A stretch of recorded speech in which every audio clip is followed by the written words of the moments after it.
Assalamualaikum warahmatullahi wabarakatuh, pemirsa Gapai Kemuliaan yang dirahmati Allah. Apa kabar Anda hari ini? Semoga Anda senantiasa sehat dan selalu berada dalam lindungan Allah Subhanahu wa Ta'ala. Amin ya Rabbal 'Alamin. Alhamdulillah, senang sekali hari ini saya Fayyunizar kembali hadir menjumpai Anda dalam program kesayangan kita, Gapai Kemuliaan. Selama 30 menit ke depan, insya Allah kita akan membahas masalah seputar fikih, adab dan tauhid dalam kehidupan sehari-hari yang tidak jarang masih banyak dari kita yang salah dalam memahami dan mempraktekannya. Dan seperti biasa, saya tidak sendiri, hari ini sudah hadir bersama saya di studio. Ada gurunda kita semua, Kiai Haji Muhammad Faiz. Assalamualaikum Kiai. Waalaikumsalam warahmatullahi wabarakatuh. Terima kasih sudah hadir di studio Gapai Kemuliaan Kiai. Dan tentunya bagi Anda pemirsa yang memiliki pertanyaan, Anda bisa kirimkan pertanyaan Anda baik berupa pesan teks maupun dalam bentuk video melalui nomor WhatsApp yang tertera di layar kaca. Anda juga berkesempatan untuk bertanya langsung kepada Kiai melalui sambungan Zoom yang nanti secara teknis akan ditentukan oleh tim Gapai Kemuliaan. Dan bahasan pertama kita adalah terkait rahasia waktu maghrib. Nah ini Kiai, kita masyarakat Indonesia ini di kampung-kampung biasanya setelah sholat maghrib, ba'da maghrib itu biasanya ngaji.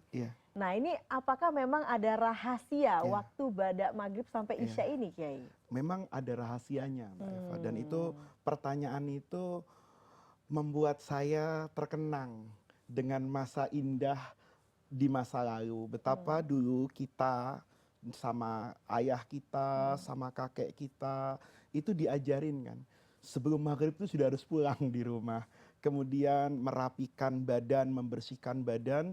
Kemudian pergi ke musola, ke surau. Kalau orang Jawa Timur tuh bilang ke langgar. Kemudian nggak pulang tuh sampai isya. Di sisi yang lain juga dulu sama itu. Habis sholat subuh sampai syuruk terbitnya matahari. Itu nggak boleh pulang ke rumah.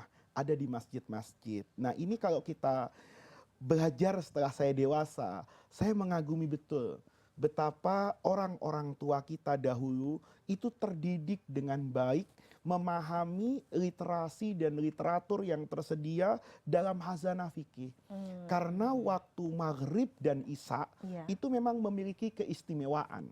Hanya saja bentuk ibadahnya yang nanti dipahami secara berbeda. Kalau saya boleh memulai, di dalam Islam itu ada istilah yang namanya sholat al-awwabin. Ya kan ada sholat tahajud, ada misalnya sholat taraweh.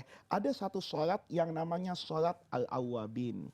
Ini diperselisihkan oleh ulama. Sholat al-awwabin itu sholat apa? Sebagian ulama mengatakan sholat al-awwabin itu adalah sholat duha. Sunnahnya dilakukan 2 rakaat dan paling banyak 8 rakaat. Ini sholat al-awwabin kalau diartikan sholat duha. Dia memiliki keistimewaan yang luar biasa. Karena dalam hadis itu Rasulullah diwasiatkan oleh malaikat Jibril untuk jangan sampai meninggalkan yang namanya sholat duha seumur hidupnya. Maka itu diartikan sholat duha dan itu memiliki keistimewaan waktu duha. Dalam mazhab al-Imam Asy-Syafi'i misalnya, kalau kita baca misalnya Imam Nawawi, Syekhul Islam Zakaria Al-Ansari, dan banyak sekali dalam kitab-kitab mazhab Syafi'i, itu memahami bahwa sholat al-awwabin itu adalah sholat sunnah yang dilakukan antara maghrib dan isya. Jadi selesai sholat maghrib, kemudian kita sholat nih, sampai sebelum waktu isya. Bilangan rokaatnya lebih besar dari sholat duha. Berapa? Minimal 6 rokaat dan maksimalnya 20 rokaat. Ya, ini belum terawih Ramadan ya. Jadi sudah sholat 20 rokaat. Bagaimana caranya? Tidak ada cara yang khusus. Kecuali sholat itu dilakukan 2 rokaat, 2 rokaat. Nah, sholat al-awwabin yang diartikan sholat yang dilakukan antara maghrib dengan isya ini memiliki keistimewaan. Karena sholat al-awwabin itu dikatakan al-awwabin itu orang yang kembali kepada Allah. Karena antara maghrib dengan isya ini banyak orang ghaflah, lalai. Ya, apalagi kita di Jakarta nih. Biasanya tukang sate lewatnya tuh habis maghrib. kue putu yang ada bunyinya gitu. Itu biasanya waktu maghrib tuh. Jadi banyak godaan ya. Begitu selesai sholat maghrib, assalamualaikum, saya sering tuh anak saya itu bilang, Abi ada bunyi-bunyi. Artinya apa? Dia ngajak jajan keluar. Nah, saya juga dulu seperti itu ketika masih kecil, begitu sholat maghrib sama ayah saya, ada tukang bakso bunyi. Akhirnya kita nggak jadi tuh zikir. Nah, maka ini punya keistimewaan. Hadisnya tidak semuanya sahih. Bahkan ada banyak hadis yang doif terkait keistimewaan itu. Tetapi ulama mengatakan bahwa hadis-hadis yang doif ini atau hadis-hadis yang hasan ini karena begitu banyak jalur periwayatannya, maka kalau disatukan cukuplah untuk dijadikan dalil mengerjakan pekerjaan yang termasuk fadhailul a'mal. Pekerjaan-pekerjaan yang hanya fadilah, bukan kewajiban.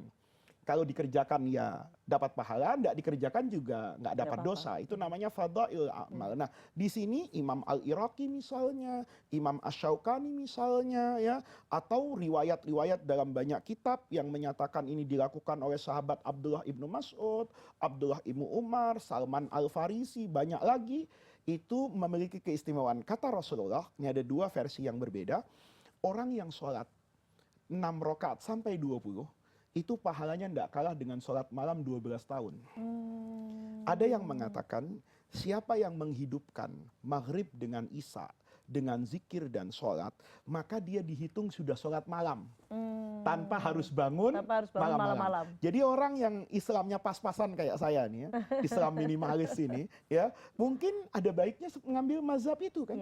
Jadi habis maghrib sampai isya, sambil menunggu kemacetan di Jakarta, dia tidak pulang tuh. Sholat al-awabin. Nanti sampai rumahnya, kalau dia tidur dan bisa tahajud, sempurnalah hidup dia. Tapi kalau dia sudah capek dan punya kewajiban cari nafkah pagi, maka dia tidak kehilangan. Ini bagian dari rahmat Allah loh. Anda tidak capek-capek sholat tahajud, tapi bisa mendapatkan itu. Syaratnya apa? 6 rakaat sampai 20 rakaat. Nah, orang tua kita bijak. Ketika itu ada syariatnya tentang sholat, maka kalau tidak bisa sholat, isilah dengan zikir, membaca Al-Quran, pengajian. Kan banyak tuh pengajian di masjid tuh. Saya sampai hari ini juga sering ngajar di masjid, di musola, habis maghrib, berhenti dengan adzan isya. Kalau sholat itu tujuannya zikrullah, mengingat Allah, baca Quran juga zikrullah. Saya ngaji, hadir di majelis ilmu, juga bagian dari mengingat Allah. Diharapkan mendapatkan fadilah yang sama. Baik. Nah, Kiai ada yang mengatakan kalau ba'da maghrib ini ada kaitannya dengan waktu jin berkeliaran. Itu bisa jadi gitu. Tapi kan betul, kita harus tahu ya, jin berkeliaran itu kan di mana saja dan kapan saja. Kan nggak boleh kita pahami, oh kalau ini daerah bebas jin, nggak ada. Jin, setan itu nempel sama manusia.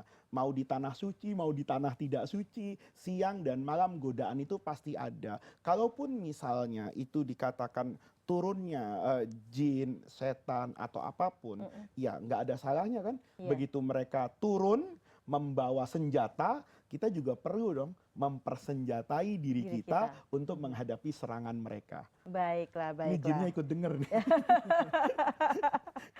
Baik Kiai, kita break dulu, kita akan lanjutkan sesaat lagi karena pada segmen selanjutnya kita akan sama-sama membahas ini tentang cara wudhu di kendaraan umum. Temukan jawabannya sesaat lagi, jangan kemana-mana. Gapai Kemuliaan akan segera kembali.